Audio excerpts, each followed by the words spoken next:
अभी जो कुछ चर्चित जो हॉट सीट है सर, जैसे कि हम देख लें सबसे चर्चित जो अभी दुलारचंद हत्याकांड के बाद मोकामा की अनंत कथाएं, अनंत जेल में है। हाँ। और टक्कर भी माना जा रहा है कि वहाँ पे जिस तरह से जातिवाद हावी है, यादव एक तरफ हो गए हैं, भूमिहारों ने एक साइड होके दिया है, दूसरी तरफ लालू के बड़े बेटे तेज प्रताप जो अपने ही परिवार से मतलब उनको निष्कासित किया गया, बागी होके खूब राजद के खिलाफ बोलते नजर आ रहे हैं, अपने भाई के खिलाफ बोलते नजर आ रहे हैं।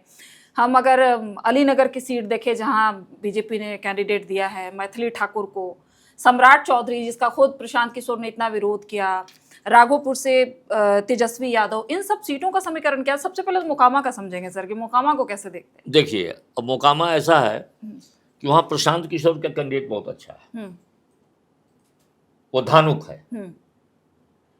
पहले पब्लिक समझती थी कि ये उसी का भतीजा है, दुलारचंद का। हाँ, चाचा चाचा करके जब वो मांगने जाता था वोट। लेकिन दुलारचंद यादव हैं और वो प्रत्याशी धानुक है। दुलारचंद यादव जो है वो एक, जैसे मायावती बहुजन चलाती है वैसे दुलारचंद यादव की प्लानिंग ये थी कि हम बहुजन जो लोग हैं, हाँ। पिछड़े और कुछ दलित वगैरह इन सबों को मिला करके एक अपना फोर्स बनाएंगे। दुलारचंद भी चुनाव लड़े हैं, वहां से विधायक का हारे हैं पूरी तरह से, ऐसा नहीं है। और दुलारचंद नीतीश के भी साथ रहे हैं और लालू प्रसाद के तो हैं। अब सबसे बड़ी बात है कि जन स्वराज पार्टी के प्रत्याशी के काफिले पर हमला हुआ, सो कार्ड, हम पुलिस क्या कहेगी, क्या होगा नहीं होगा वो हम नहीं जानते हैं, जो फैक्ट जो सामने आ रहा है उसमें दुलारचंद मारे गए। लेकिन दुलारचंद की बिरादरी वोट किसको दे रही है? सूरज भान की पत्नी को, बीना देवी को। तो जन स्वराज उड़ गया वहां से।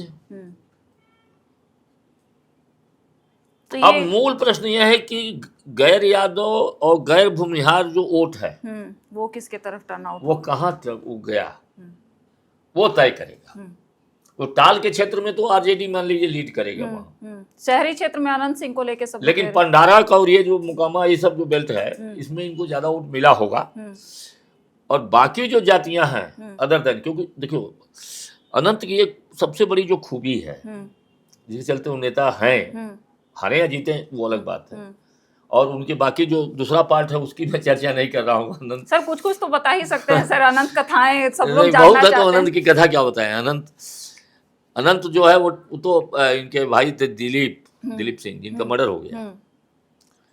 तो 2004 में नीतीश जब पार्लियामेंट का चुनाव लड़ रहे थे, नीतीश कुमार जी, तो दिलीप विजय कृष्ण के साथ थे जो आरजेडी कैंडिडेट थे।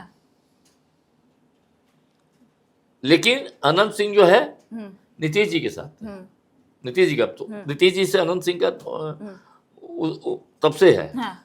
अभी जिस मामले में इनको हाई कोर्ट ने बरी किया, हथियार वाला मामले में, एक AK-47 वाले में, जो लिपि सिंह, RCP सिंह की बेटी जो की थी, वो कहा जाता है कि ललन सिंह के चलते ये ऐसा हुआ था। ललन सिंह का उन्होंने कहीं विरोध कर दिया था।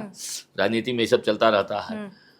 तो नीतीश सरकार सुप्रीम कोर्ट में नहीं गई उस फैसले के खिलाफ अपील करने, बाहर हो गए। तो नीतीश जी रिश्ता निभाते हैं तो निभाया इन्होंने।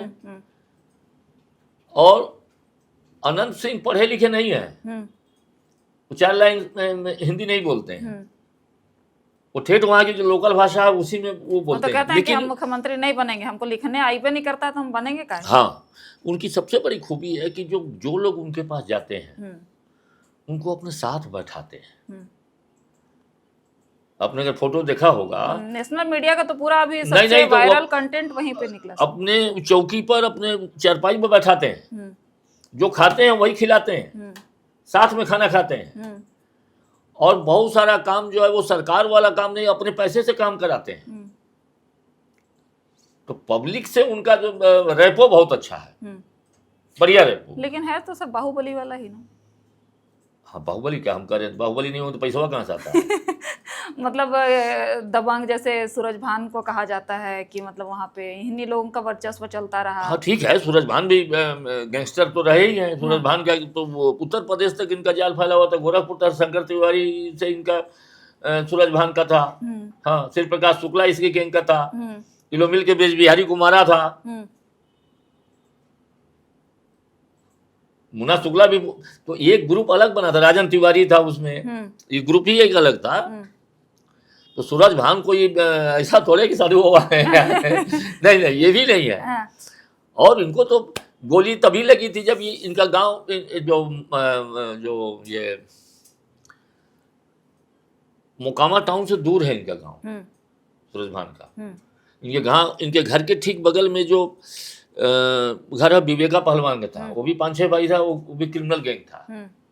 तो विवेका पहलवान ने कभी गोली चलाई थी अनंत सिंह पे, जो गोली लगी है उनको? हाँ, तो इन लोगों में पहले हुआ कि सेटलमेंट हो गया, मतलब बीच लोग करा दिया। तो अब इनके ये बैठे थे बाहर अपना, और उनकी खिड़की खुली, जैसे बीच में है दीवार, बगल में उनका घर, और खिड़की से धाए धाए धाए धाए गोलियां चलने लगी। एक गोली इनको लगी, फिर गली में भागे, और उनके साथ जो था उसके पास AK-56 था, वो भी ताना, और भी फायर झोंक दिया, और उन लोगों की राइफल लाख हो गई थी। विवेकानंद पहलवान जो उधर से जो चला रहे थे, वो लाख हो गई थी कि 3 गोली चलने के बाद चली नहीं गोली, आई चला गया ये अंदर। उस समय इनके बड़े भाई MLC थे, अच्छा, दिलीप सिंह। हाँ, चुनाव हार गए थे, ये सूरज भान हराया था। 2005 वाला जो नहीं, 2000 में हराया था, ये 2000 के बाद की बात हो रही है ना। 4 का जो हुआ था उसी समय की बात है ये। तो फिर उनको ये लोग लेके आया पटना में इलाज हुआ। अब दिक्कत ये थी कहीं पटना में हॉस्पिटल में गोली चल जाए। इनको गोली लगने की खबर सुन के इनके पिताजी का हार्ट अटैक हो गया, मर गए घर पर। अनंत सिंह के पिताजी? हाँ, 2 भाई वहाँ उनको बचा रहे थे, ऑपरेशन करा रहे थे कि नहीं होगा, जल्दी नहीं बचेंगे, कि 24 घंटा में इनका नॉर्मल स्थिति नहीं हुई या सांस इनका फिर से नहीं आया, क्योंकि गोली जो थी वो पीठ से लग करके यहाँ के सीने में फंस गई थी। हाँ, तो पिताजी का दाह संस्कार तो इनका एक भाई फौजा सिंह था, वकील था, वो बड़ैया में था, उसने सब की। अब तो कहानियां बहुत हैं, ये तो हम लोगों के बच्चों ऐसा कहानी छोड़ दी, हम क्या करेंगे, ये भी हमारा इम्तिहान नहीं ले रही है। नहीं सर, जानना मतलब देखिए, एक तो होता है क्या कि आप लोग के दौर की जो कहानियां, हम लोग क्या है कि उसको पढ़ते हैं या आप लोगों से सुनते हैं, तो ऐसी कहानियां निकल कर सामने आनी चाहिए। जो आज तमाम जो मीडिया चैनल्स उनका इंटरव्यू लेने जाते हैं, वो बोलते हैं, उसको वायरल करते हैं, लेकिन आप लोगों से जब हम जानते हैं तो वो रियल कहानी होती है जो आप लोगों ने देखा है। तो ये हमारे लिए बड़ा फैक्टर होता है।